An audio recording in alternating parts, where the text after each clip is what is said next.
Close your eyes and let the noise of the modern world fade away into the golden dust of history. Imagine for a moment that you are standing in the deep silence of an ancient empire where a young boy looks at the horizon and decides to conquer it all. Tonight, we drift slowly from the cool marble halls of Macedonia to the burning sands of Egypt and into the mysterious jungles of India, following the ghost of Alexander the Great on a journey that changed the world forever. Take a deep breath, let your shoulders drop, and let the stone sleep begin. The heavy velvet curtain of history pulls back slowly to reveal a world that is ancient and untouched by the noise of the modern age. A world where the mountains of Macedonia rise like jagged teeth against a sky of deep, endless blue, and you find yourself drifting into the stone corridors of the royal palace at Pella, where the air is cool and smells of damp earth and burning torches. It is the summer of the year 356 BC, and the night is alive with the electricity of a storm that rages outside the thick walls, the thunder rolling across the plains like the drums of an approaching army, shaking the dust from the rafters and making the flames in the iron sconces dance and flicker in the draught. You walk silently through the shadowed halls, your footsteps making no sound on the worn flagstones, and you feel the tension that hangs in the air, a heavy and pregnant expectation that something momentous is about to happen. For tonight is not just a night of rain and wind, it is the night the world changes forever. The queen, Olympias, lies in her chamber, surrounded by the scent of crushed herbs and the murmurs of her handmaidens, and as the lightning splits the sky, illuminating the marble columns in flashes of stark white light, a cry pierces the darkness, a strong and lusty cry that competes with the storm, announcing the arrival of a soul that will burn brighter and hotter than any fire. You stand by the cradle, looking down at the infant whose eyes are already open, reflecting the golden glow of the lamps. And you see not just a child but a force of nature, a boy born to a father who conquers cities and a mother who communes with snakes, a dual heritage of war and magic that is woven into his very DNA. The storm outside begins to subside, the thunder retreating into the distance like a beaten foe, leaving behind a silence that is profound and heavy, a silence that seems to bow in reverence to the small life that has just begun, and you feel a strange, sleepy sense of destiny settling over the room, a whisper in your mind that tells you this boy will not stay within these walls, that he will chase the horizon until there is no more land left to conquer. The years drift away like mist clearing from the valleys in the morning sun, dissolving the image of the infant and replacing it with the vibrant, dusty reality of a summer afternoon on the plains of Macedonia, where the heat rises in shimmering waves from the dry grass, and the air is filled with the sharp, masculine scents of leather, horse sweat, and heated iron. You are standing now at the edge of a paddock, watching a scene of chaos and frustration, for a horse dealer from Thessaly has brought a beast that no man can ride, a massive, midnight black stallion with a white star upon his forehead, a creature of such raw power and fury that he rears and strikes at anyone who dares to approach him. You watch as the seasoned generals of King Philip turn away in disgust, declaring the horse useless and wild, their voices heavy with the practical disappointment of men who know war. But there is one who does not turn away, a boy of 12 with hair like the mane of a lion and eyes that see what others miss. You see Alexander step forward, his movements slow and fluid, ignoring the shouts of his father, his gaze fixed not on the snapping teeth of the horse, but on the ground beneath its hooves, where a dark and terrifying shape dances and jerks in the harsh sunlight. You realize, with a sudden and quiet clarity, that the horse is not afraid of the man. He is afraid of his own shadow, the monster that follows him everywhere. And you watch as Alexander gently takes the bridle, his touch light and reassuring, and slowly turns the great beast toward the sun, forcing the shadow to fall behind them where it can no longer be seen.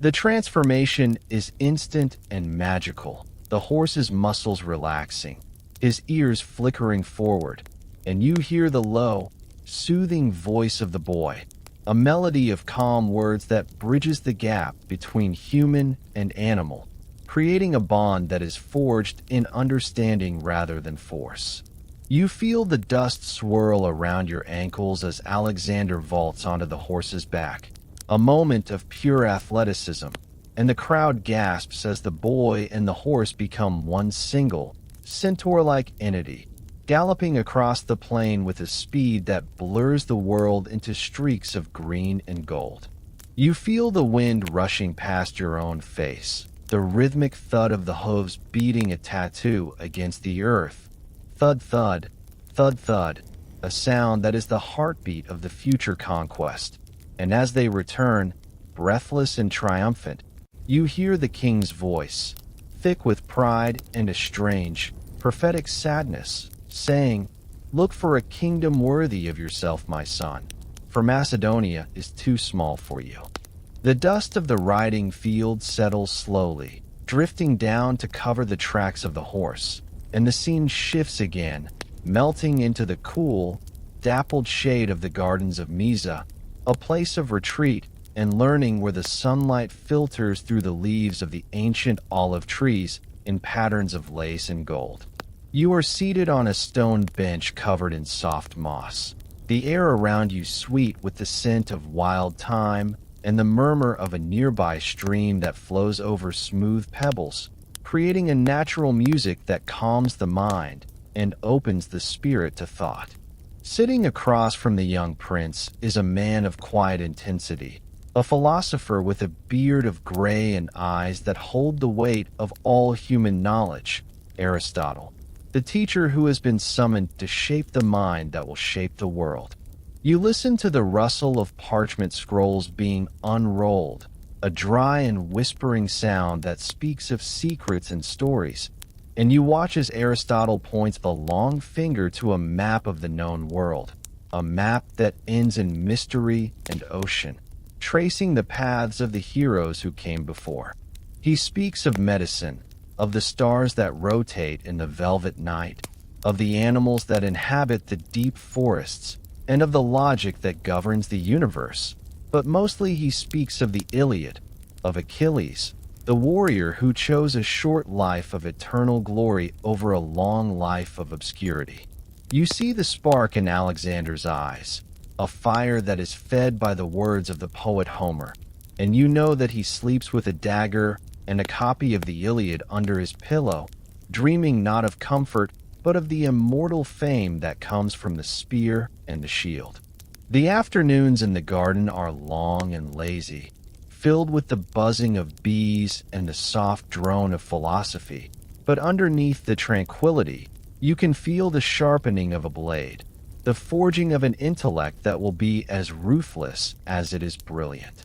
You watch Alexander staring out toward the east, his eyes unfocused, looking past the olive groves and the mountains, looking toward a land of gold and spices that he has never seen, but already claims as his own. And you feel the immense weight of his ambition, a gravity that pulls everything toward him. The sun begins to set, casting long shadows across the garden, shadows that stretch out like the reach of the Macedonian pikes, and the air grows cooler, smelling of the coming night and the damp earth, a signal that the time of learning is ending and the time of doing is approaching. The boy is gone now, replaced by a young man who stands on the precipice of history, his hand resting on the hilt of his sword, his heart beating in time with the hooves of the black horse, ready to leave the safety of the garden and the palace for the wild, unknown expanse of Asia.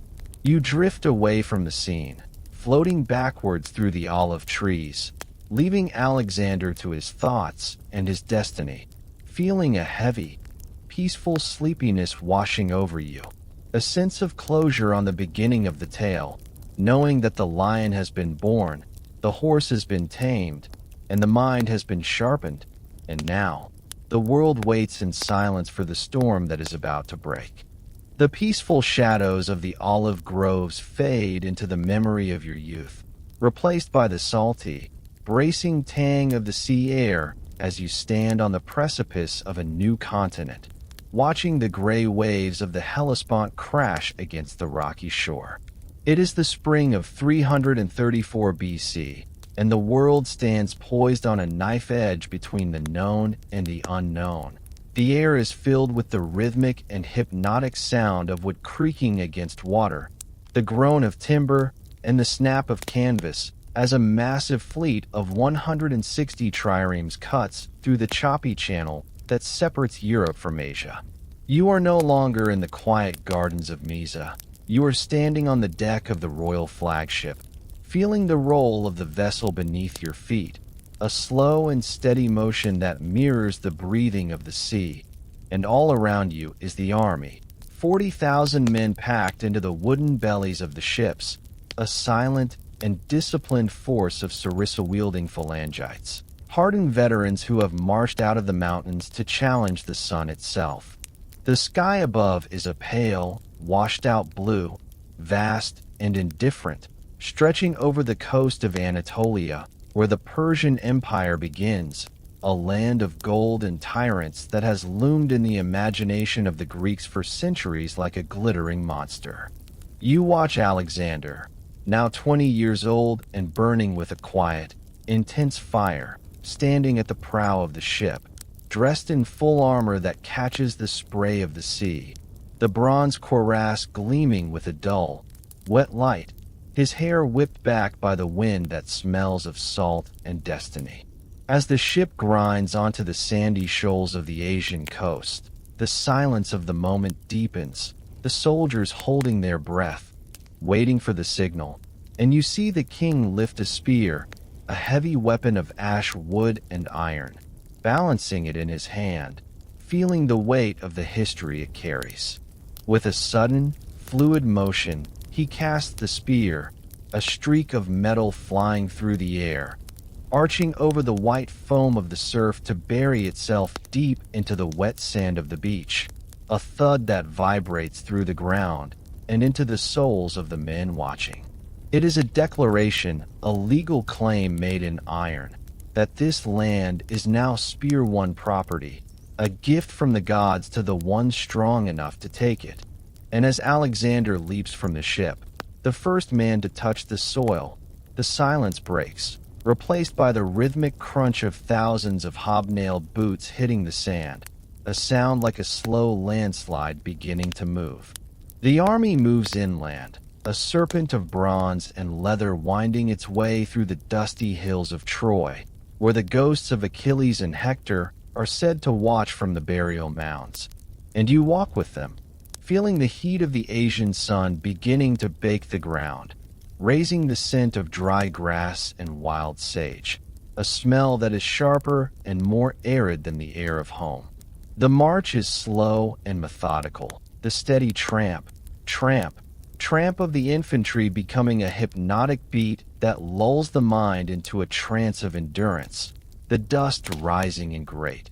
choking clouds that coat the skin and the armor in a fine, gray powder, unifying the king and the common soldier in the same grit. You feel the tension rising as the days pass, the knowledge that the satraps, the governors of the Persian king, are gathering their forces, bringing together a cavalry that is legendary for its speed and lethality. And soon you find yourself standing on the banks of the Granicus River, a narrow and muddy scar of water that flows between steep, slippery banks. It is late afternoon, and the sun is beginning to dip, casting long, distorted shadows across the valley. And on the opposite bank, you see them, the army of the great king, a wall of color and steel that stretches as far as the eye can see. The Persians are a magnificent sight, their armor encrusted with gold that flares in the sunlight, their horses draped in purple and crimson cloths,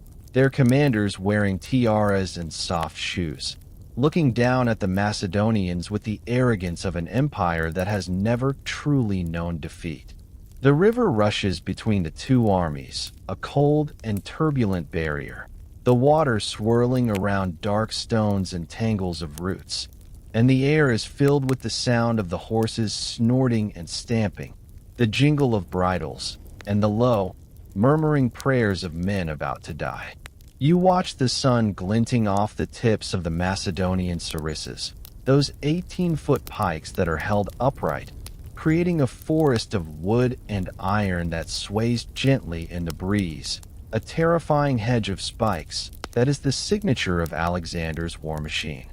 The order to charge is given, not with a scream, but with the sounding of the trumpets, a brassy, clear note that cuts through the noise of the river, and the cavalry plunges into the water, a sudden explosion of splashing and struggle as the horses fight against the current and the mud. You are pulled into the sensory chaos of the crossing, the cold water soaking into your boots, the smell of churned-up riverbed, which is the smell of rot and wet earth, the sound of metal striking metal ringing out like the bells of a dark cathedral. The battle is not a graceful duel, but a crushing, grinding weight, a slow-motion collision of bodies and beasts, the Persian cavalry hacking down from the high banks with their scimitars, the Macedonians thrusting upward with their lances, aiming for the eyes of the horses and the groins of the riders. You see Alexander in the thick of it,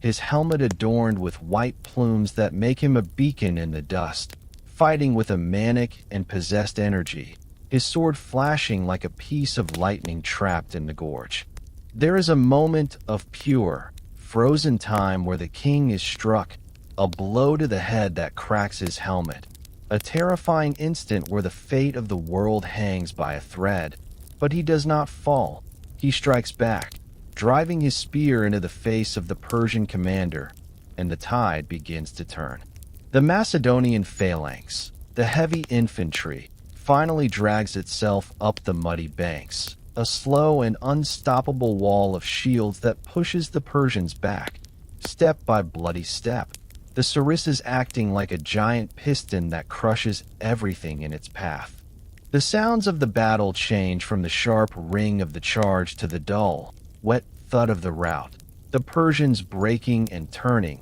their golden armor becoming a liability as they try to flee through the fields, and the sun sets on a scene of carnage that is both terrible and strangely beautiful in its finality. The river runs red, carrying the bodies of the satraps down toward the sea, and the air is heavy with the metallic scent of blood mixed with the sweet, cloying smell of the crushed wildflowers that grew on the riverbank. You walk through the aftermath, the silence returning to the valley, a silence that is deeper than before, because it is the silence of the dead, and you see the soldiers stripping the bodies of the fallen, lifting heavy necklaces of gold and intricate daggers with jeweled hilts, holding them up to the fading light with eyes wide in wonder. They have not just won a battle. They have broken the spell of Persian invincibility. They have realized that the great king is a man who bleeds, and that his gold is soft and easy to take. The looting of the Persian camp begins, and you smell the sudden, alien sense of the East, the aroma of saffron and cinnamon, the smell of expensive oils and perfumes that spill from the smashed jars in the commander's tents, a sensory overload that tells the rough men of Macedonia that they have stepped into a world of unimaginable riches. You watch Alexander walking among his men, his armor dented and stained, his face pale, but his eyes burning with a terrifying satisfaction, for he knows that this is only the first step, the first spear thrown, the first river crossed. The night settles over the camp, the fires are lit, and the smoke rises straight up into the star-filled sky, carrying the smell of roasting meat and the murmur of victory, and you feel a heavy, exhausted peace settling into your bones, the adrenaline fading into a deep and dreamless sleep. The first gate of Asia has been kicked open, the lock has been broken, and the road to the heart of the empire lies open and inviting. a path of dust and glory that stretches out into the darkness of the east. You find a quiet spot away from the celebration, lying down on the cooling earth, listening to the distant flow of the Granicus River, which has already begun to wash the history away, returning to its ancient and boring course, indifferent to the empires that rise and fall on its banks. The stars above are the same stars that look down on Troy, cold and distant watchers. And as your eyes close, you can still hear the echo of the hooves on the sand, the splash of the water, and the thud of the spear, the sounds of a world being remade by the will of a single boy. And you drift away into the velvet embrace of the past, carried on the current of the story, deeper and deeper into the long, stone sleep of history. The cool rushing waters of the Granicus River and the metallic taste of victory fade slowly behind you, replaced by the dry and ancient dust of the Phrygian highlands. As you journey deeper into the heart of the continent where the air is thin and the sun burns with a white and relentless intensity. It is the winter of 333 BC, but the heat of the interior feels timeless, a dry and baking warmth that radiates from the yellow stones and the cracked earth. And you find yourself standing before the gates of Gordium, a city that sits upon a hill like a crown of old bone, watching over the trade routes of Asia. You walk through the heavy timber gates, the wood bleached gray by centuries of wind and sun, and you feel the immense weight of the history here. For this was the home of King Midas, the man with the golden touch, and the city smells of old myths and forgotten kings, a scent of dry straw, heated clay, and the subtle, dusty aroma of animals. The streets are narrow and winding, lined with houses of mud brick that seem to crumble slightly in the wind, releasing tiny clouds of powder that dance in the afternoon light. And you follow the silent procession of the Macedonian army, the soldiers walking with a reverent hush, their armor coated in a fine layer of the beige dust that makes them look like statues moving through a dream. You arrive at the Acropolis, the high point of the city, and enter the cool, shadowed sanctuary of the Temple of Zeus, stepping out of the blinding glare of the sun into a space that is dim and sacred, where the temperature drops instantly, and the air is still and heavy with the scent of cedar wood and stale incense. In the center of the temple stands the object of the legend, an ancient ox cart, a simple and rustic vehicle of wood that looks as though it has been waiting there since the beginning of time, its wheels solid and heavy, its yoke polished smooth by the years. But it is not the cart that draws the eye. It is the knot that binds the yoke to the pole, a tangled and chaotic mass of cornel bark that looks like a nest of petrified snakes, a complex and maddening puzzle that has no beginning and no end. You move closer, your footsteps echoing softly on the stone floor, and you examine the knot, seeing the way the strips of bark are woven together so tightly that you cannot see where the cord starts or where it finishes. It is a seamless sphere of friction and tension, a masterpiece of confusion created by a peasant king long ago. The prophecy hangs in the air like the smoke from the altar, a heavy and undeniable promise that whoever unlooses this knot shall become the lord of all Asia, a challenge that has defeated kings and generals for centuries, leaving them standing in this very spot with empty hands and humbled hearts. You watch Alexander approach the cart, his cape of royal purple looking dark in the gloom of the temple, his face stripped of the joy of battle and replaced by a frown of intense concentration, for he knows that this is a test not of strength, but of destiny. The silence in the room is absolute. The breathing of the general standing in the shadows is shallow and quiet, and you can hear the buzzing of a single fly moving through the shafts of light that pierce the roof, a tiny, irritating sound that underscores the tension of the moment. Alexander circles the cart, his boots scraping softly against the stone, scritch, scritch, scritch, walking around the problem, looking for a loose end, a pin, a weakness in the bark, but the knot offers nothing. It is a closed fist of wood that refuses to open. You can feel the frustration radiating from him, a heat that rivals the sun outside, the fear that the prophecy might be false, or worse, that it might not be for him. And you see the sweat beading on his forehead, catching the dim light, a physical sign of the mental struggle. He reaches out a hand, his fingers strong and calloused from the rains of Bucephalus, and he touches the knot, feeling the texture of the cornel bark, which is hard as iron and rough to the touch, and he pulls at a strand, but it does not budge, it only tightens, mocking him with its stubbornness. The soldiers watch, their eyes wide and anxious, for they are a superstitious lot, and if their king fails here, in this quiet temple, the morale of the army will snap like a dry twig, and the conquest will end before it truly begins.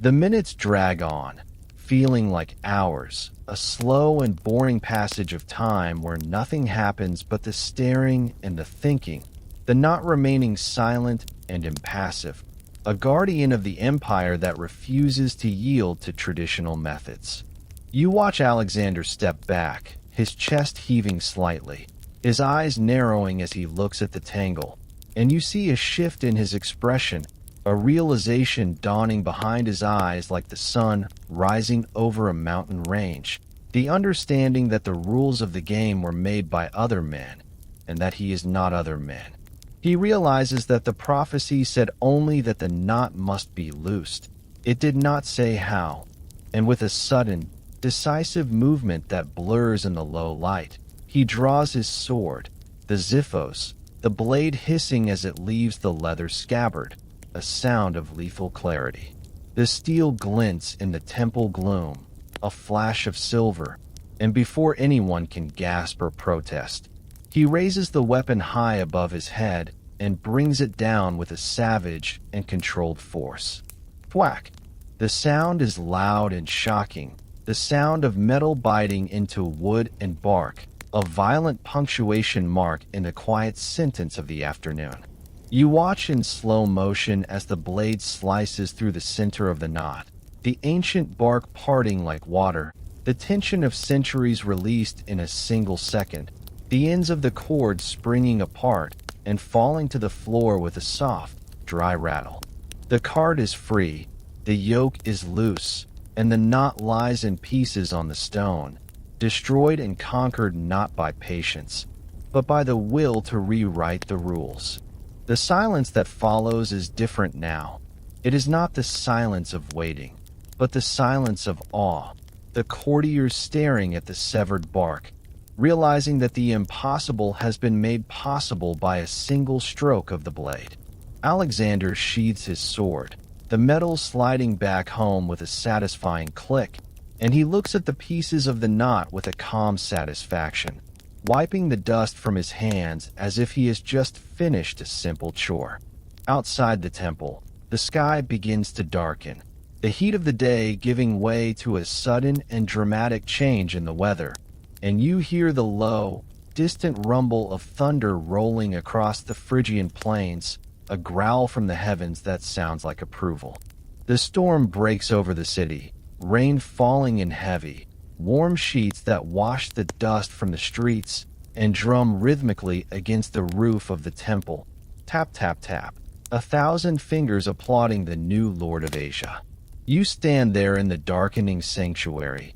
smelling the ozone of the storm mixing with the cedar, feeling the vibration of the thunder in the soles of your feet. And you know that the path is now clear, that the complexity of the world has been cut through, and that the young king will not untie the problems of the East, he will sever them. The scene begins to fade, the image of the broken knot dissolving into the shadows of the temple, the sound of the rain softening into a gentle, rhythmic hum that lulls the mind, and you drift away from Gordium, leaving the ox cart behind in the dark, floating on the current of the prophecy, feeling a deep and heavy sense of inevitability settling over you. knowing that the sword has been drawn and the world has been warned. And as the thunder fades into a whisper, you sink deeper into the comfort of the story, ready to follow the conqueror into the blinding sands of the future. The echo of the thunder over the Phrygian hills fades into the vast and silent vacuum of history, replaced by the sound of the wind hissing over endless dunes as you step from the world of men into the world of the gods, finding yourself on the edge of the great Libyan desert in the winter of 331 BC. You have left the fertile coast of Egypt behind, turning your back on the blue Mediterranean and the newly founded city of Alexandria, to march west into a landscape that is as alien and hostile as the surface of the moon, a sea of sand that stretches out to the horizon in every direction, shimmering in the heat like a mirage of molten gold. The air here is dry and pure, stripped of all humidity, a desiccated atmosphere that sucks the moisture from your skin and cracks the lips. And the sun is no longer a distant star, but a physical weight that presses down on your shoulders, a hammer of white light that beats a relentless rhythm against the earth. You walk alongside the small entourage of the king, a select group of guides and companions who have dared to venture into this wasteland. And the silence of the desert is absolute, a profound and heavy quiet that swallows the sound of footsteps and makes the breathing of the horses sound loud and labored. The landscape is monotonous and hypnotic, a boring and beautiful repetition of yellow and brown, dune after dune, ridge after ridge, a geography of nothingness that blurs the sense of time and distance, making an hour feel like a day and a day feel like a lifetime. You watch Alexander riding at the head of the column, his silhouette dark against the blinding glare of the sky, his head wrapped in a cloth to protect him from the stinging sand, and you can feel the thirst that begins to gnaw at the army, a dry and dusty ache in the throat that grows with every mile. The water skins are light and flaccid, sloshing with the warm and stale liquid that tastes of leather and heat, and the fear of the desert begins to settle on the men, the fear of the Cambyses, the Persian king whose entire army was swallowed by these very sands 2 centuries ago, buried alive by the wind. You listen to the wind, a constant, low-frequency moan that whips the crests of the dunes, sending sprays of fine grit into the air like smoke, a sound that is lonely and ancient, whispering the names of those who have died here. The sun climbs higher, bleaching the color from the world, turning the sand into a blinding sheet of white, and you narrow your eyes against the glare, following the trackless path,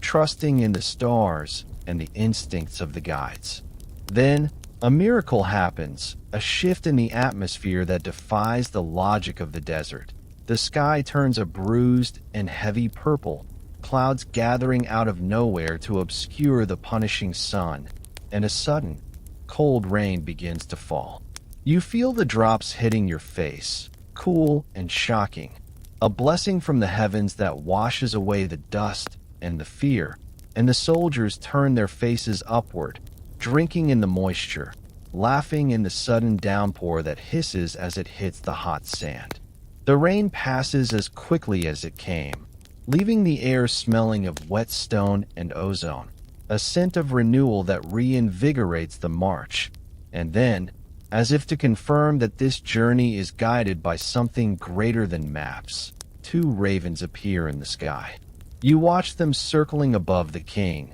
their black wings stark against the blue, calling out with harsh, croaking voices, flying low to the ground to show the way when the sandstorms erase the horizon. The journey continues, following the blackbirds, a pilgrimage of endurance that tests the limits of the body and the mind, walking, walking, walking, until the concept of civilization feels like a dream you once had. Finally, after weeks of the blinding yellow, a new color breaks the monotony, a smudge of deep and vibrant emerald green rising from the shimmering heat haze on the horizon. It is Siwa, the oasis of the Oracle, a paradise hidden in the desolate heart of the desert. And as you draw closer, the air changes, becoming heavy with humidity and the sweet, cloying scent of dates and ripening figs. You walk under the shade of the date palms, their fronds rustling softly in the breeze, a sound like rain that soothes the ears, and you hear the sound of water, real, flowing water, bubbling up from the ancient springs that have sustained this place for thousands of years. The contrast is overwhelming. The transition from the furnace of the dunes to the cool, shadowed groves of the oasis is like stepping from death into life, and you feel the tension of the march draining away, replaced by a deep and sleepy relaxation.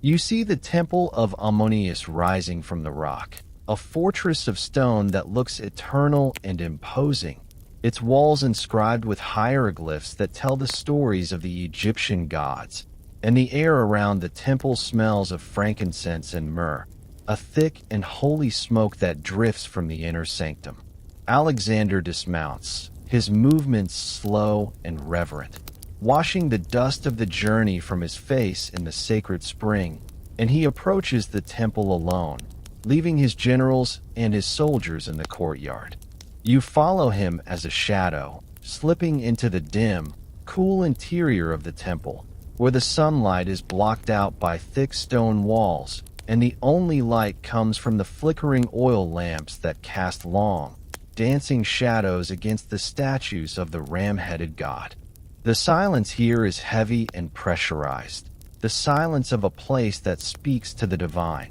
And you see the high priest of Ammonius stepping forward from the gloom, an old man with skin like parchment and eyes that have seen the secrets of the universe. He raises his hand in greeting, and he speaks the words that will change the course of history, words that have been debated and whispered about for centuries, addressing the young conqueror not as a king, but as a son.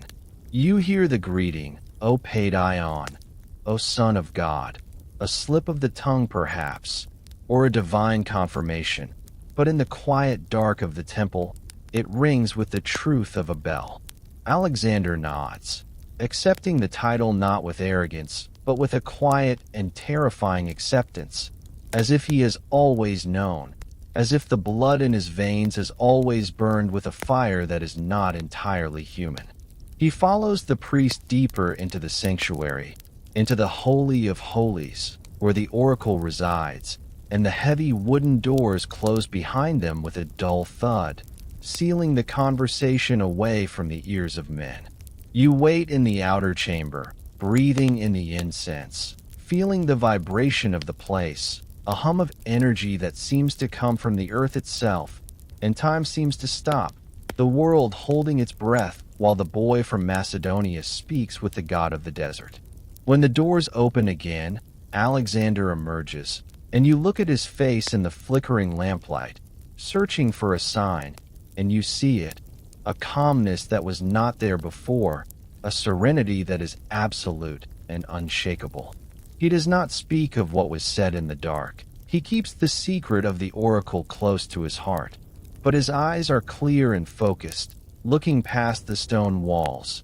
past the oasis, past the desert, looking toward the ends of the earth with the gaze of a man who knows he cannot fail. You walk with him back out into the sunlight, but the sun no longer feels punishing. It feels like a spotlight, shining down on the chosen one, and the wind in the palm trees sounds like a chorus of whispers, confirming the new reality. The soldiers look at him with a new awe, seeing the change in his bearing, the subtle glow of confidence that surrounds him, and they know that they are no longer following a mere general. They are following a living god, a pharaoh of the sands who commands the elements as well as the armies. The return journey begins, but the desert no longer feels like a threat. It feels like a kingdom that has been conquered by presence alone, and you drift along with the caravan, lulled by the swaying of the camels and the horses, the rhythmic crunch of the sand beneath the hooves.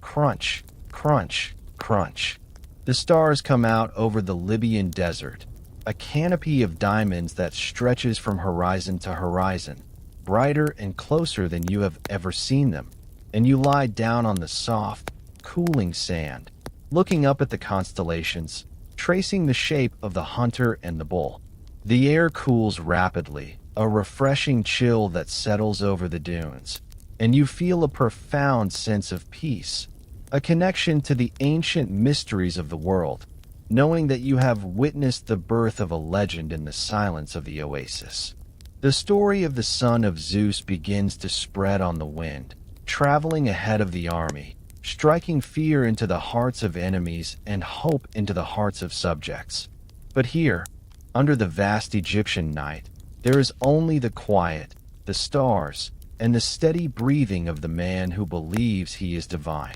You close your eyes, letting the image of the green oasis fade into the darkness, letting the smell of the frankincense drift away,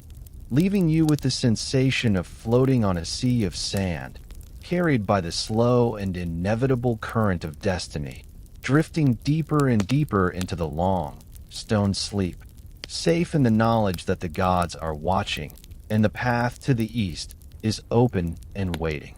The cool, star-filled silence of the Egyptian nights fades into the memory of a dream, replaced by the dry, chalky taste of the Mesopotamian wind as you stand upon the vast and leveled plains of Gaugamela, where the destiny of the world is waiting to be decided in the dust. It is the first day of October in the year 331 BC, and the heat here is different from the desert. It is a heavy, stagnant warmth that rises from the clay soil, carrying with it the scent of dry grass and the nervous sweat of 300,000 men and horses gathered for the final reckoning.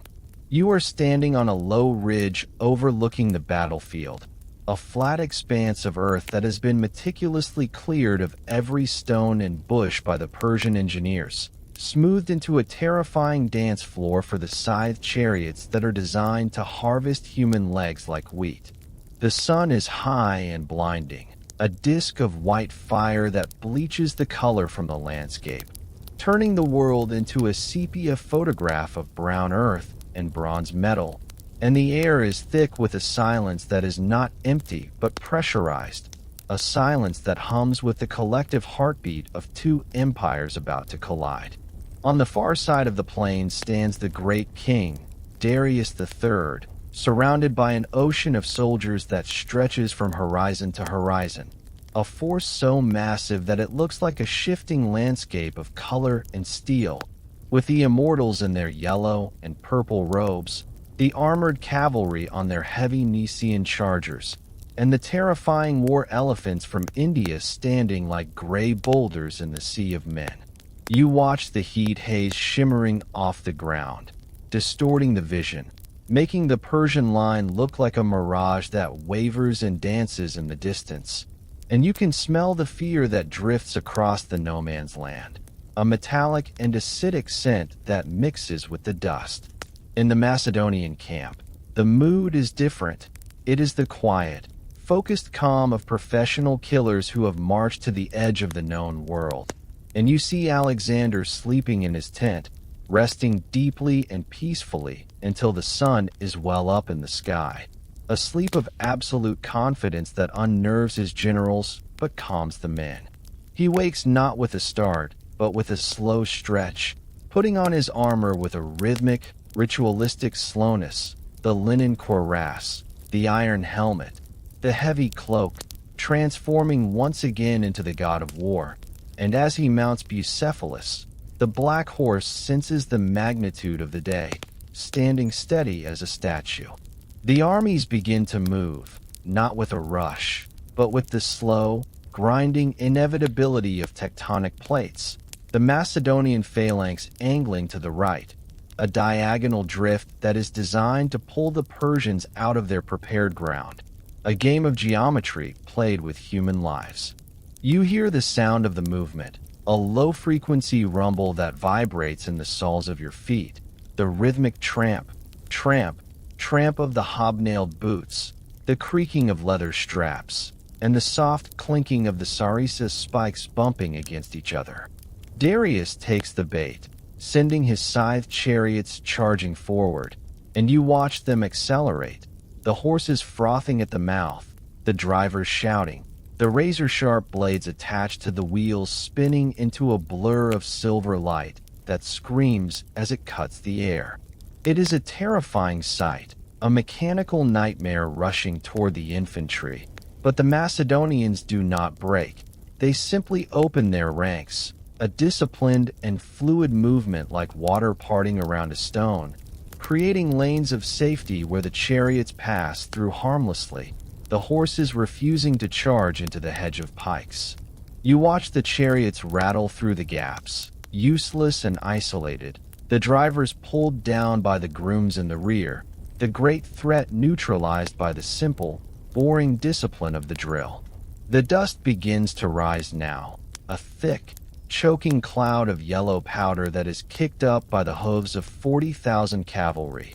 obscuring the sun and turning the battlefield into a twilight world of shadows and confusion. You are inside the dust cloud now, where the visibility is cut to a few yards, and the battle becomes a series of sensory fragments: the flash of a sword, the scream of a horse, the heavy thud of a shield bashing against a shield. Through the haze, you see the wedge, the tip of the Macedonian spear, led by Alexander himself, driving straight for the center of the Persian line, ignoring the chaos on the wings to strike at the heart. The movement is hypnotic, a slow-motion impact of weight and fury, the sarissas dropping into position with a synchronized whoosh, presenting a wall of iron points to the terrified Persian guards. You see the face of Darius, high in his royal chariot, a man who is not a coward but a king who realizes too late that he is fighting a force of nature. And you see the moment his eyes meet Alexander's across the swirling dust, a connection of pure intensity that freezes time. The King of Kings looks at the Lion of Macedon, and he sees no mercy, no hesitation, only the cold, blue fire of a destiny that cannot be bargained with. The Persian center begins to buckle, the immortals falling back under the pressure of the pikes, the ground becoming slippery with the outcome of the struggle, and the air is filled with the roar of the collapse, a sound like a great dam breaking. Darius turns his chariot, the wooden wheels spinning in the dirt, the gold of the vehicle flashing one last time in the sun before he disappears into the dust, fleeing the field, abandoning his empire to the young conqueror. The flight of the king is the signal for the end, and the Persian army dissolves, the bonds of loyalty snapping, the ocean of men turning into a chaotic tide of retreat that flows away from the phalanx. You stand in the settling dust, watching the backs of the fleeing soldiers, listening to the fading thunder of the hooves, and the silence begins to return to Gaugamela, a heavy, stunned silence that hangs over the dead and the dying. The sun begins to set, turning the dust cloud into a hanging curtain of blood-red and bruised purple, a funeral shroud for the Achaemenid Empire that has ruled the world for 200 years.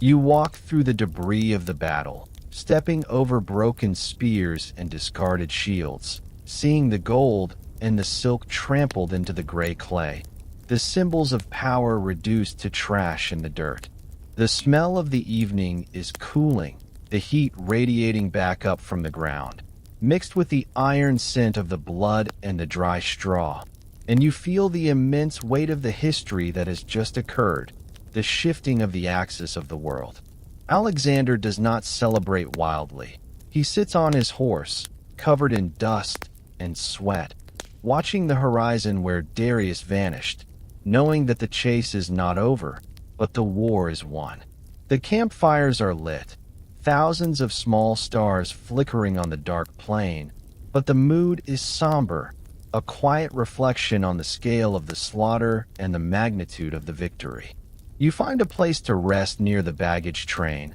lying down on a pile of Persian rugs that were captured from the royal tent, the wool thick and soft beneath you, smelling of foreign perfumes and the smoke of the battle. The night is cool and clear, the dust finally settling back to the earth, revealing the same indifferent stars that watched the beginning of the day, and you feel a deep, heavy exhaustion washing over you, the adrenaline fading into a slow, rhythmic heartbeat. The King of Kings has fallen, the old world is dead, and the new world is waiting in the east. In the fabled cities of Babylon and Susa, cities of gold and hanging gardens that are now the property of the boy from Pella. You let the sounds of the camp lull you to sleep, the distant neighing of a horse, the low murmur of soldiers counting their loot, the crackle of the wood in the fire, all blending into a white noise of comfort. You are safe here, in the shadow of the conqueror, drifting on the tide of history, floating away from the blood and the noise, sinking deeper and deeper into the quiet, dark peace of the aftermath, knowing that the dawn will bring a new empire. But for now, there is only the sleep, the deep, stone sleep of the victor on the plains of Gaugamela. The heavy, settling dust of Gaugamela and the rough wool of the victor's camp fade into the distance, replaced by the crisp,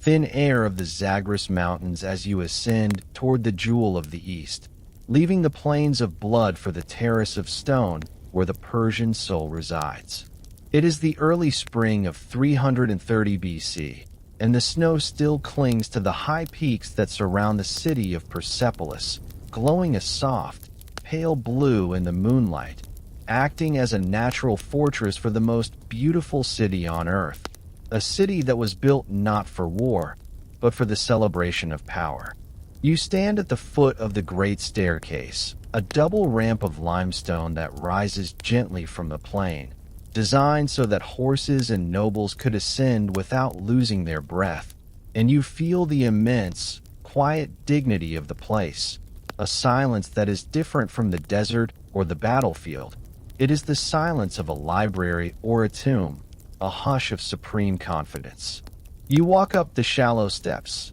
your boots making a rhythmic clacking sound on the polished stone, clack, clack, clack, and you pass through the gate of all nations, where the massive, winged bulls with human heads look down at you with stone eyes that have seen 200 years of tribute bearers. The air here smells of ancient cedar wood and cold marble, a clean and expensive scent that clears the head. And as you step onto the main terrace, the scale of the palace hits you like a physical blow, a forest of stone columns soaring 60 feet into the dark sky, topped with capitals of kneeling bulls and griffins that seem to hold up the stars themselves. You wander through the hall of 100 columns, a space so vast that it feels like an indoor sky, and you see the remnants of the Persian court, the silk tapestries that hang from the walls in shades of Tyrian purple and deep crimson, the gold leaf that covers the wooden beams,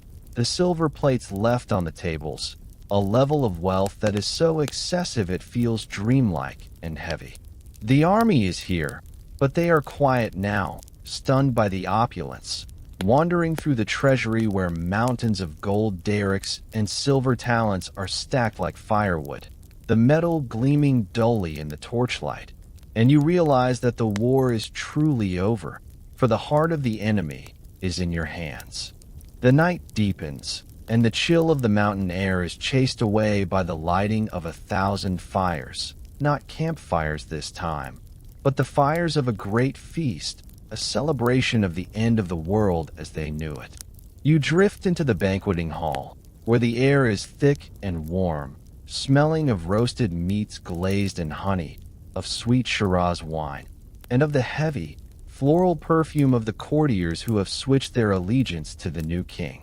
Alexander sits at the head of the table, not in his armor, but in the robes of a Persian monarch, a heavy garment of purple and white, his face flushed with the heat of the room and the strength of the unmixed wine. You watch the scene through a haze of golden light, the sounds of the lutes and the flutes weaving a hypnotic melody that spirals through the smoke, a tune that is both joyful and melancholic, celebrating the victory, but mourning the distance from home. The wine flows like a dark river, filling the cups of the generals and the soldiers, dissolving the discipline of the phalanx into the loose, warm camaraderie of the drunk, and the laughter in the room grows louder, bouncing off the stone walls, a roar of release after years of marching. You feel the heavy, sleepy intoxication of the atmosphere, the way the room seems to sway gently like a ship at anchor, and you watch as the mood shifts, a subtle turning of the tide from celebration to something darker and more reckless. A woman stands up, a courtesan from Athens with eyes like flint and a voice that cuts through the noise, and she speaks of revenge, of the time the Persians burned Athens 150 years ago, of the need to balance the scales of history with fire. You see the idea catch in Alexander's mind, not as a strategic decision, but as a flash of drunken inspiration, a spark that lands in dry tinder, and he stands up, swaying slightly, a gold cup in one hand and a lit torch in the other. The music stops, replaced by the roar of approval from the soldiers, a primal sound that shakes the dust from the ceiling, and the procession begins, a winding snake of men and women carrying torches, moving out of the hall and into the cool night air. You follow them, drawn by the mesmerizing light of the flames against the dark stone, the orange glow illuminating the carvings of the lions attacking the bulls, making the stone animals seem to leap and fight in the flickering shadows. The air is cold, but the heat from the torches is intense, pressing against your face, and you smell the resin of the pine wood burning, a sharp and sticky scent that mixes with the alcohol on the breath of the crowd. They reach the palace of Xerxes, the wooden structure that represents the old enemy, and you watch in slow motion as Alexander steps forward, the first torch held high, the flames licking at the night. He hesitates for a second, a moment of clarity perhaps, or just a pause for effect, and then he throws the torch. You watch it arc through the air, a spinning wheel of fire, tumbling end over end until it lands in the heavy curtains of the portico. Whoosh. The sound is soft at first, a whisper of ignition, but then the dry cedar wood of the roof catches, and the fire begins to climb, growing with a terrifying speed, fed by the oils in the wood and the draft from the mountains. Other torches follow, a rain of fire that lands on the carpets, the furniture, and the wooden columns, and soon the entire palace is a roaring inferno, a tower of orange and yellow light that pushes back the darkness of the Zagros night. You stand back, shielded by the heat, watching the destruction with a strange, hypnotic fascination, seeing the flames consume the history of the empire, turning the intricate carvings into black silhouettes against the blaze. The sound of the fire is a deep, rhythmic roaring, like the ocean in a storm, crackle, roar, pop, a white noise that drowns out the shouting of the soldiers and the music of the feast. You see the gold plating on the beams beginning to melt, dripping down like golden tears, splashing onto the stone floor, returning to the earth from which it was mined. The smoke rises in a massive, twisting column, blotting out the moon, carrying the smell of burning cedar, melting silver, and scorching silk, a scent of expensive destruction that fills the valley. The fire is beautiful in its violence, a cleansing element that erases the past to make way for the future, and you feel a strange sense of finality, as if the burning of the palace is the true end of the war, the final seal on the conquest. The heat beats against your skin, a soporific warmth that makes your eyelids heavy, and you watch the flames dancing, mesmerizing and wild, leaping up to the sky as if trying to catch the stars. The roof begins to groan, the massive timber beams weakening under the assault, and with a slow, majestic crash, a section of the ceiling collapses, sending a shower of sparks into the air, millions of tiny fireflies that drift up and fade into the cold darkness. The soldiers cheer, but the sound is distant and muted by the roar of the fire, and you see Alexander standing there, the light of the flames reflecting in his eyes, watching his work with a look that might be triumph or might be the first stirring of regret. The night wears on, the fire burning itself down to a steady, glowing bed of embers, the fierce orange fading to a deep, pulsing red, and the energy of the crowd dissipates, leaving behind a heavy, exhausted silence. The alcohol wears off, replaced by the fatigue of the destruction, and the men begin to drift away, leaving the ruins to smolder in the gray light of the coming dawn. You stay there, watching the smoke curl up from the blackened stones, feeling the cold mountain air returning to claim the space, chilling the sweat on your brow. The palace of Persepolis is gone, transformed into a skeleton of stone and ash, and the silence that settles over the terrace is the silence of a graveyard, profound and permanent. You feel the weight of the moment, the realization that something unique has been lost forever, sacrificed to the impulsive whim of a young god and the memory of an old war. The smell of the wet ash and the cooling stone fills your nose, a sad and damp scent that signals the morning, and you turn away from the ruins, walking back down the great staircase, your footsteps quiet now, leaving the ghosts of the Persian kings to wander in the smoke. The sun begins to rise over the mountains, a pale, watery light that reveals the extent of the damage, but you are already drifting away, moving further east in your mind, carried by the smoke of the burning city, floating toward the unknown lands of India, leaving the ashes of Persepolis to cool in the wind, sinking deeper into the story, deeper into the sleep, ready for the next chapter of the journey that never ends. The drifting smoke of the burning palace fades into the cold mountain mist as you turn your back on the ashes of Persepolis and the known world, beginning the long and arduous ascent into the high, thin air of the Hindu Kush, leaving the familiar maps behind to step off the edge of the earth into the mysterious and terrifying vastness of India. It is the summer of 327 BC, and the world has changed completely, shifting from the dry, golden deserts of Persia to a landscape of towering granite peaks that scrape the belly of the sky, a place where the air is so thin it leaves you breathless and dizzy. But as you descend from the snowy passes of the mountains, you do not find the dry heat you expect, but a wall of green, a humidity so thick and heavy it feels like walking into a steam bath. You have entered the domain of the monsoon, a weather system that the Greeks have never seen and cannot comprehend, a season where the sky opens up and pours an ocean of water upon the earth, day after day, week after week, without pause or mercy.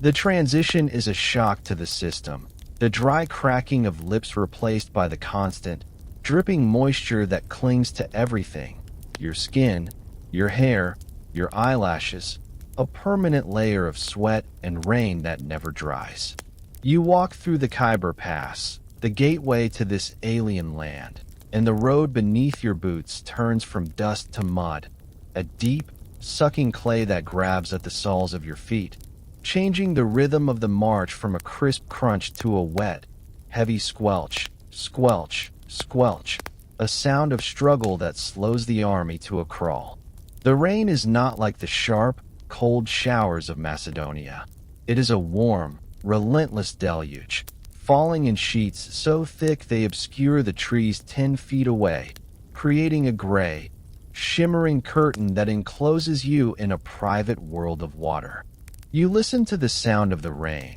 which is the soundtrack of India, a deafening, white noise roar as millions of drops hit the broad, waxy leaves of the jungle canopy, a sound like 1,000 drums being beaten at once. Thrum, thrum, thrum, a hypnotic and boring rhythm that drowns out the conversations of the men and the jingling of the bridles.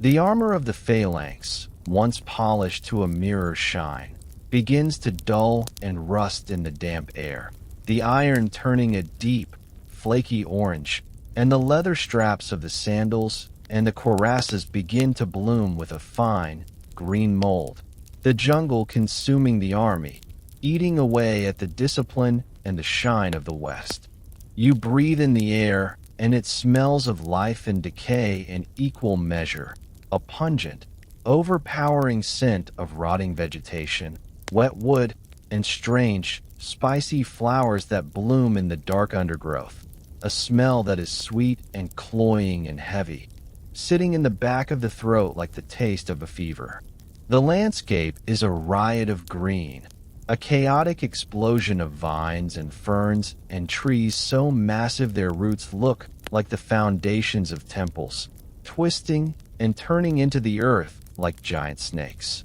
You see the banyan trees, vast and spreading giants that drop new roots from their branches to the ground, creating a labyrinth of wood that confuses the eye, a forest within a single tree, where the shadows are deep and filled with movement. The wildlife here is not the familiar deer or wolf, but creatures from a nightmare or a fairy tale. You see flashes of bright, impossible color in the canopy, parrots of emerald and ruby that scream with human voices, mocking the soldiers as they slog through the mud. You watch the monkeys, troops of gray langurs with black faces, watching the army from the high branches with intelligent, judging eyes, following the column like silent ghosts, throwing fruit and twigs down onto the helmets of the men. The heat is oppressive, a wet blanket that traps the body heat inside the armor, making every step an act of will, and the soldiers walk with their heads down, the water streaming off the rims of their helmets, their eyes fixed on the mud in front of them, lost in the misery of the march. You feel the isolation of the army, the sense that you have walked too far, that you have crossed a line that should not be crossed, and the map in your head has dissolved into a blank parchment, leaving you adrift in a sea of green. Alexander rides at the front, not on Bucephalus, who is being led to spare him the mud, but walking alongside his men, his purple cloak sodden and heavy, his hair plastered to his skull, sharing the wet and the rot, driven forward by a curiosity that is stronger than the rain. You reach the banks of the Indus River, and it is not a river as you know it. It is a moving sea of brown water, swollen by the meltwater of the Himalayas and the monsoon rains, a terrifying expanse of current that swirls and boils, carrying whole trees and the carcasses of animals downstream. You stand on the muddy bank, looking across the water to a shore that is barely visible through the mist, and you realize that this is the boundary of the known world, the river ocean that Aristotle spoke of, the end of the earth. The water smells of silt and fish and ancient mud, a heavy, earthy scent that rises from the turbulence. And you see the shapes of monsters in the water, the mugger crocodiles drifting like logs, their eyes breaking the surface to watch the intruders, prehistoric and patient. The army constructs a bridge of boats, a heaving, slippery chain of timber that spans the flood, and you cross over, feeling the power of the river vibrating through the wood, the water rushing beneath you with a sound like a low growl. On the other side lies the kingdom of Taxila, a land of wet rice paddies and strange, stone cities that do not look like the cities of Greece, with flat roofs and intricate drainage systems that handle the rain. You enter the city of Taxila, where the king Amhi welcomes the conqueror not with swords, but with silver and elephants, and you see these beasts for the first time up close, mountains of gray flesh that move with a silent, swaying grace, their trunks curling and uncurling like snakes, their eyes small and wise. The air in the city is filled with the smoke of incense that smells of sandalwood and jasmine, a soothing and exotic perfume that masks the smell of the wet dog and the rust. You walk through the streets, which are slick with rain, and you hear the sound of a language that flows like water, a rhythmic, chanting tongue that bears no resemblance to the sharp syllables of Greek, and you feel the profound alienation of the traveler who is truly lost. The food here is different, burning the tongue with spices that heat the blood, peppers and ginger and turmeric, flavors that wake up the palate and make the sweat run faster. And you eat the rice and the curries, feeling the strange fire in your belly. The rain continues to fall outside the palace walls, a steady, drumming drone that never stops, enclosing the city in a bubble of water, and you find a place to sleep in a dry corner of a courtyard, listening to the water running through the terracotta pipes, the splash and gurgle of the drainage. The fatigue of the jungle march weighs on you, a heaviness in the limbs that feels like lead, and you watch the steam rising from your drying clothes, curling up into the damp air like spirits leaving the body. You feel a sense of unease, a prickling on the back of the neck, for this land feels old, older than Egypt, older than Babylon, a land that tolerates the conqueror but does not fear him, a land that is waiting for the rain to wash him away.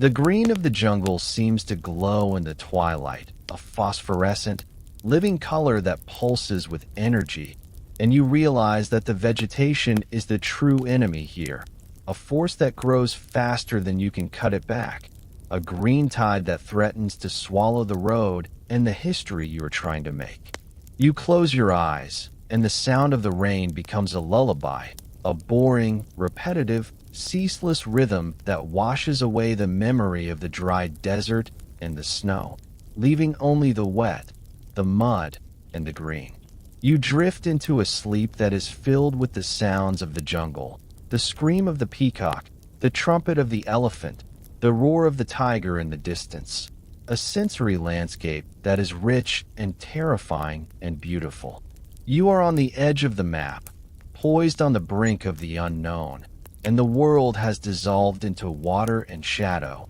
leaving you floating in the humidity, wrapped in the heavy, wet blanket of India, waiting for the rain to stop, waiting for the sun to return, waiting for the battle that you know is coming in the mist. But for now, there is only the rain, the endless, falling rain of the monsoon, tapping against the stone, tapping against your mind, leading you deeper into the dark, wet heart of the sleep. The relentless drumming of the monsoon rain softens into a ghostly silence as you stand on the banks of the Hydaspes, where the water is black and swollen with the tears of the storm, separating you from the final test of the known world. It is the dark, early hours of a summer morning in the year 326 BC, and the air is thick with a suffocating mist that rises from the warm river to mix with the cooling night air, creating a white, opaque wall that hides the far bank and the terrors that wait there. You are standing in the mud, which is deep and cold, sucking at your boots with every shift of your weight, a heavy, grounding sensation that reminds you of the earth while your mind floats in the haze of fatigue and anticipation.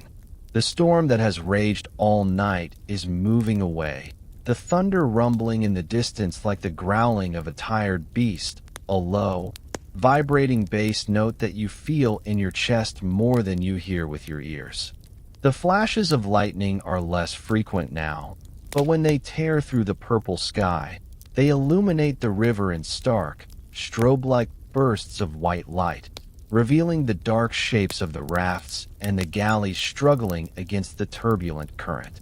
You watch Alexander board the lead vessel, a small figure wrapped in a sodden cloak, his movements slow and deliberate, unhurried by the chaos of the elements, and the boat pushes off into the black water, disappearing instantly into the fog as if swallowed by the river itself. You drift along with the crossing, the sound of the oars muffled by the heavy, damp air, splash, creak, splash, creak, a rhythmic lullaby that masks the deadly intent of the journey. The river smells of churned silt and wet rotting wood, a primal and earthy scent that fills your nostrils. and the water sprays cold against your face, waking you from the trance of the weight. You reach the far bank as the first gray light of dawn begins to bleed through the mist, a pale and sickly illumination that turns the world into a landscape of shadows and silhouettes.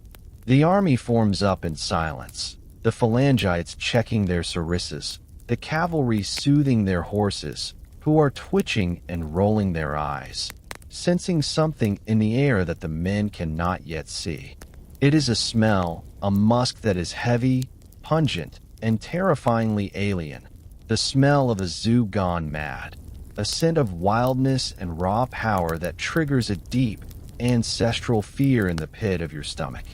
The mist begins to thin, swirling and drifting in the morning breeze, and slowly, like a curtain rising on the final act of a tragedy, the enemy is revealed. You see them emerging from the fog, not men, but mountains, a line of gray, living boulders that stand motionless against the green of the jungle. These are the war elephants of King Porus, 200 beasts standing 10 feet tall at the shoulder, their tusks tipped with iron spikes that gleam dully in the diffuse light, their trunks curling and uncurling like restless snakes testing the air. They look like monsters from a time before men, creatures of thick, wrinkled skin and massive bone, and on their backs, they carry wooden towers filled with archers, living castles that look down on the Macedonians with disdain. You watch the horses of the companion cavalry panic, the smell of the elephants driving them into a frenzy of rearing and kicking, for a horse will not go near a beast that smells so strange. And you see Alexander fighting to control Bucephalus, the great black stallion's eyes wide with terror, his hooves churning the mud. The battle begins not with a charge, but with a slow, grinding collision, a meeting of the irresistible force and the immovable object. And you watch it unfold in a dreamlike slow motion, the sounds muffled by the lingering fog. The elephants move forward, and the ground shakes, a rhythmic tremor that travels up through your legs and into your spine. Thud, thud,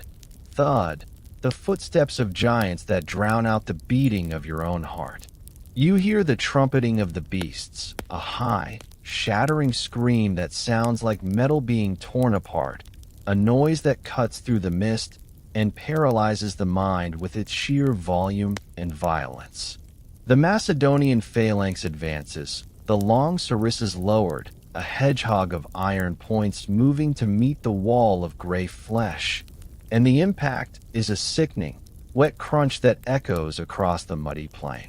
You watch the pikes striking the thick skin of the elephants, bouncing off the foreheads, searching for the soft spots in the eyes and the trunks, and the beasts roar in anger, swinging their trunks like flails, knocking men into the air like ragdolls. It is a scene of chaotic beauty and horror, the tiny figures of men swarming around the legs of the monsters, the flash of swords, the spray of blood mixing with the rain that has begun to fall again, a light, misty drizzle that coats the battlefield in a sheen of water. The air is filled with the smell of the elephant's panic, a sharp, acidic odor that mixes with the copper scent of blood and the ozone of the storm, a complex perfume of war that is unforgettable. You see an elephant go down, its legs swept out from under it by axes, collapsing with a majestic and terrible slowness, a gray hill sinking into the mud, the wooden tower on its back shattering into splinters, the archers spilling out like toys. The mud becomes the true enemy, a slippery, treacherous surface that robs the soldiers of their footing, turning the battle into a clumsy, sliding brawl where men and beasts struggle to stand. You watch Porus, the Indian king, riding the largest elephant of all, a giant of a man who fights with a noble desperation, hurling javelins from his high perch, refusing to yield even as his army crumbles around him.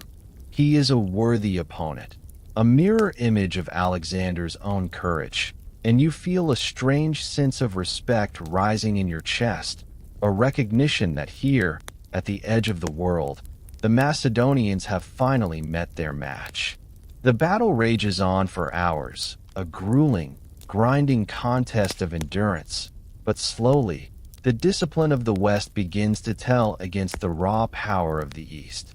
The elephants, wounded and maddened by pain, begin to turn on their own lines, trampling the Indian infantry in their haste to escape the stinging pikes, their trumpeting turning from rage to fear. You watch the gray shapes retreating into the mist, fading back into the jungle from which they came, leaving behind a field of carnage that looks like a painting of hell. The silence returns slowly, creeping back over the hypasps as the screams fade and the fighting stops. A heavy, exhausted silence that weighs down on the survivors. The rain increases, washing the blood from the armor, cooling the fever of the battle, and you see Alexander standing in the mud, looking at the captured Porus who is brought before him, battered and bleeding but unbowed. You hear the famous question, "How do you wish to be treated?" And the famous answer, like a king, a brief exchange of words that floats through the quiet air, sealing a bond between the two warriors. The adrenaline leaves your body, drained away by the sheer spectacle of the monsters, leaving you with a bone-deep weariness that pulls at your eyelids. You find a dry spot under a banyan tree, the wide leaves acting as an umbrella against the rain, and you lie down on the roots, which feel hard and real against your back. The sound of the river is louder now, the hypasps rushing on its way to the ocean, indifferent to the men who died on its banks, and the rhythm of the water merges with the memory of the elephant's footsteps. Thud splash, a hypnotic beat that lulls you towards sleep. The mist begins to close in again, wrapping the battlefield in a soft, white blanket, hiding the bodies and the broken towers, softening the edges of the reality until it looks like a dream. You feel the humidity of the air, warm and heavy, wrapping around you like a cocoon, and you let go of the fear, let go of the awe, let go of the memory of the tusks and the trunks. The monsters have been defeated, the edge of the world has been secured, and there is nothing left to do but rest. You breathe in the smell of the wet earth and the distant smoke of the funeral pyres, a scent of closure, and you drift away, floating down the dark river in your mind, carried by the current away from the war, away from India, sinking deeper and deeper into the long, stone sleep, safe in the knowledge that you have seen the monsters and survived, and now the mist is your friend, hiding you from the world, protecting your dreams as the rain falls softly, endlessly, into the dark water. The cool and clinging mists of the Indian jungle and the terrifying gray shapes of the elephants fade slowly from your mind, replaced by a blinding and absolute whiteness as you step across the threshold of the known world into the furnace of the Gadrosian Desert, a place where the map ends and the nightmare begins. It is the autumn of 325 BC, and you have left the lush, green madness of the monsoon behind, trading the relentless rain for a sun that hangs in the sky like a hammer of white fire, beating down upon the earth with a malice that feels personal and unending. The transition is brutal and immediate, the moisture sucked from your skin in the span of a single hour, leaving your lips cracked and your throat coated in a fine, dry dust that tastes of salt and ancient ash. You walk alongside the remnants of the Grand Army, a column of 60,000 souls that stretches out across the shifting dunes like a wounded snake, moving with a slow and agonizing rhythm that is dictated not by the beat of a drum, but by the limits of human endurance. The landscape here is a study in desolation, a vast and shimmering ocean of sand and rock that has no landmarks, no trees, no shade. Only the endless repetition of the dunes that roll away to the horizon in waves of heat and light. The silence of the desert is heavy and crushing, a void that swallows the sound of the footsteps and the creaking of the wagons, leaving only the sound of your own labored breathing and the blood rushing in your ears. You look at the soldiers around you, the men who conquered the Persians and fought the monsters of the mist, and you see that they are being dismantled by the sun, their armor stripped away piece by piece, the heavy bronze cuirasses and the iron helmets discarded in the sand because the weight is too much to bear. The trail behind the army is marked not by milestones but by the debris of an empire. You see expensive silks from Babylon fluttering in the hot wind, golden goblets from Persepolis half buried in the grit, and the skeletons of horses that have fallen and been left behind, their bones bleached white within days by the sun and the wind. The heat is a physical presence, a heavy, suffocating blanket that presses against your chest and makes the air shimmer and dance, creating mirages of cool blue lakes and green oases that vanish as soon as you approach them, cruel illusions that break the spirit more effectively than any enemy sword. You feel the thirst, a sharp and constant pain that lives in the back of your throat, a desperate, clawing need for water that dominates every thought and every dream. The water skins are empty, dry and flaccid leather bags that slap against the hips of the men, and the only moisture comes from the occasional, bitter spring that tastes of sulfur and death. You watch Alexander, the king who claimed to be the son of a god, walking in the dust with his men, refusing to ride while his soldiers suffer, his face gaunt and burned by the sun, his eyes red and rimmed with the dust of the march. He is no longer the golden youth of the beginning. He is a hardened survivor, a man who is fighting a war against the elements themselves. And you can feel the weight of his guilt, the heavy burden of leadership that drags at his heels as he watches his army slowly disintegrate in the waste. The days blur into a monotonous loop of suffering, the sun rising like a curse in the east, climbing to its zenith where it hangs for hours, baking the earth until the rocks are too hot to touch, and then sinking slowly into the west, leaving behind a twilight that offers no relief, only a lingering heat that radiates from the ground. The nights are cold, a shocking drop in temperature that freezes the sweat on your skin and makes the teeth chatter, a binary world of extremes where there is no comfort, only survival. You drift through the darkness, listening to the low moans of the men who are too weak to go on, the sounds of the sick and the dying that are carried away by the wind, and you look up at the stars, which are hard and bright and indifferent, watching the tragedy unfold from their cold distance. There is a moment, a specific and legendary moment that crystallizes the suffering and the leadership of the march, and you find yourself standing in a hollow between two massive dunes, where a small group of scouts has returned from a frantic search for water. They carry a helmet, a battered piece of bronze that contains a precious, trembling treasure, a small amount of muddy water found in a shallow cleft of rock, barely enough to wet the lips of a single man.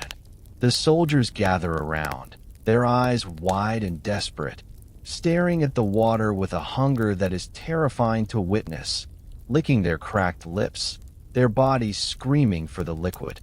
You watch as the scouts present the helmet to Alexander, offering him the life-giving draft, a gesture of loyalty that transcends the misery of the desert. The king takes the helmet, his hands shaking slightly, and he looks down at the water, seeing his own reflection in the dark, rippling surface. The silence in the hollow is absolute, every breath held, every eye fixed on the king, waiting for him to drink, to save himself, to assert his privilege as the leader. But Alexander looks up, meeting the eyes of the men around him, seeing their parched skin, their sunken cheeks, the shared agony of the march, and he realizes that he cannot drink, he cannot separate his fate from theirs. With a slow and deliberate movement, he tips the helmet forward, pouring the precious water onto the hot sand, watching as the dry earth drinks it up in a second, leaving only a dark stain that evaporates almost instantly. The sound of the water hitting the sand is a soft hiss, esichichish, a sound that echoes like a thunderclap in the hearts of the men. It is a shocking act of solidarity, a refusal to be comfortable while his army suffers, and you feel a wave of emotion sweeping through the ranks, a renewed sense of strength that comes not from water, but from the spirit. The soldiers straighten their backs, their eyes shining with a new resolve, for if the king can endure the thirst, then so can they. And the march continues, driven by the power of that single, wasted drink. You walk on, the memory of the water pouring into the sand acting as a fuel for the soul, and you feel the immense, tragic bond that holds this army together, a bond forged in the fires of the desert. The landscape begins to change, subtly at first, the dunes giving way to rocky scrub, the air holding a faint, distant scent of salt that is not the salt of sweat, but the salt of the sea. You are approaching the coast, the edge of the desert, and the hope of salvation begins to rise like the moon in the night sky. But the desert has one last trial, the flash floods, the sudden torrents of water that rush down from the distant mountains when it rains far away, turning the dry wadis into raging rivers of mud and stone. You hear the roar in the middle of the night, a sound like a freight train approaching in the dark, and you scramble up the sides of the ravine, watching in horror as a wall of black water sweeps away the baggage train, the women, and the remaining horses, a cruel irony of drowning in a land of thirst. The water vanishes as quickly as it came, leaving behind a wet and broken landscape, and the survivors pick themselves up, numb with shock, moving forward simply because there is nowhere else to go. You feel the grit in your eyes, the sand that has worked its way into every pore of your skin, a constant, abrasive reminder of the journey. The wind begins to pick up, blowing from the south, and this time it carries a different scent, a cool, clean smell of seaweed and deep water. You crest a final ridge, your legs burning with exhaustion, and there it is, the Arabian Sea, a vast expanse of dark blue water that stretches to the horizon, rolling and crashing against the shore with a sound that is the most beautiful music you have ever heard. The soldiers run toward the surf, stumbling and falling, plunging into the waves, drinking the brackish water, washing the dust of the Gadrosian hell from their bodies. You stand on the beach, letting the spray hit your face, feeling the cool wind stripping away the heat of the desert, and you realize that you have survived. You have walked through the fire and come out the other side. The army that emerges from the desert is not the same army that entered it. They are thinner, harder, stripped of their spoils and their arrogance, reduced to the core of their humanity. You watch Alexander standing by the water's edge, looking out at the sea, his figure small against the vastness of the ocean, and you know that a part of him was left behind in the sands, a part of his soul burned away by the sun. The march of thirst is over, but the scars remain, etched into the minds of the men and the history of the world. You find a place to rest on the cool sand of the beach, away from the water line, and you lie down, listening to the rhythmic crashing of the waves, crash, hiss,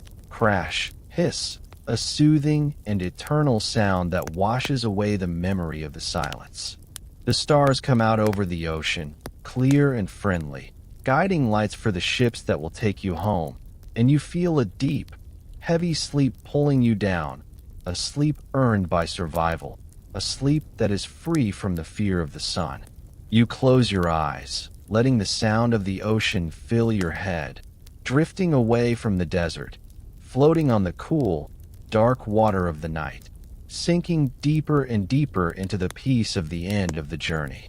The cool and rhythmic crashing of the ocean waves fades into the deep and ancient silence of the Mesopotamian night as you enter the golden gates of Babylon, the city of cities, where the air is heavy with the scent of jasmine and the river Euphrates flows like a vein of dark silver through the heart of the empire. It is the summer of 323 BC, and the world feels suspended in a thick and humid haze, a stillness that hangs over the hanging gardens like a heavy curtain of green velvet. You walk through the terrified grandeur of the palace, where the walls are made of blue glazed brick depicting lions and dragons that seem to watch you with eternal patience, and you feel the shift in the atmosphere, a turning of the page from the noise of war to the quiet of the end. The heat here is different from the desert. It is a damp and clinging warmth that rises from the river and the irrigated gardens, a feverish heat that sits in the chest and slows the pulse. You find yourself in the royal apartments, where the king lies not on a throne of conquest, but on a bed of sickness, his body which survived the spear and the sword now fighting an invisible enemy that burns in his blood. The fever came suddenly, after a night of wine and celebration, a sharp pain that struck him down like a dagger in the back, and now the Lion of Macedon is trapped in the slow and boring rhythm of illness. You watch the rise and fall of his chest, which is shallow and labored, a fragile movement that counts down the minutes of an era. The room is dim, lit only by the soft glow of oil lamps that cast long, wavering shadows on the ceiling, shadows that look like the ghosts of the lands he conquered, the shapes of Egypt, Persia, and India gathering to say goodbye. The air smells of medicinal herbs, of crushed willow bark and dried mint, mixed with the sweet, cloying scent of the exotic flowers drifting in from the gardens outside, a perfume of life and death mingled together. The silence of the room is heavy, broken only by the soft weeping of the generals standing in the corners, men who have faced death 1,000 times but cannot face this, the slow fading of the sun that has guided them for a decade. Alexander's eyes are open, but they are glassy and distant, looking past the gold ceiling, past the walls of Babylon, looking perhaps at the mountains of his home or the face of his horse, lost in the fevered dreams that offer him the peace he could never find in life. He tries to speak, but the voice that commanded armies and silenced kings is gone, reduced to a whisper that cannot bridge the gap between the living and the dying. The soldiers outside the palace know. They can feel the silence radiating from the king's chamber, and they gather in the courtyards, thousands of hardened veterans standing in a hush that is louder than any battle cry. You watch as the doors are opened, and the army is allowed to file past the bed, a long and sorrowful procession of men who just want to see him one last time. They walk softly, their boots making no sound on the expensive carpets, their helmets held in their hands, tears streaming down faces that are scarred by wind and war. Alexander watches them, his eyes moving slowly from face to face, a silent acknowledgement of the bond that held them together across the world, a slight movement of his hand, the only goodbye he has the strength to give. The day turns to evening, the light in the room changing from the harsh white of the afternoon to the soft, bruised purple of the twilight, and the heat begins to break, leaving behind a cool drift of air from the river. The hanging gardens outside rustle in the breeze, the leaves of the palm trees and the ferns whispering secrets to the night, a soothing, natural sound that masks the sound of the dying breath. You feel the immense weight of the moment, the realization that the world is about to change forever, that the glue holding the empire together is dissolving into the ether. The king pulls the heavy signet ring from his finger, the gold warm from his fever, and presses it into the hand of his general, a final act of transfer, a burden passed on in silence. He whispers the final riddle, to the strongest, words that will set the world on fire again. But for now, there is only the quiet. The fever burns itself out, leaving a coldness that spreads from the feet to the heart, a numbing sensation that is not painful but peaceful, a release from the thirst, the wounds, and the ambition. You watch the light fade from his eyes, a slow dimming of the blue fire until there is only the reflection of the lamp, and the chest rises one last time and does not fall. The silence that follows is absolute, a vacuum in the center of the universe, the moment when the god becomes a man and the man becomes a memory. The wind from the Euphrates blows through the open terrace doors, carrying the smell of wet clay and ancient water, extinguishing the nearest lamp with a soft puff of smoke that curls up into the darkness. You stand there in the shadows, feeling the history settling around you like dust, feeling the deep, stone sleep finally claiming the restless wanderer.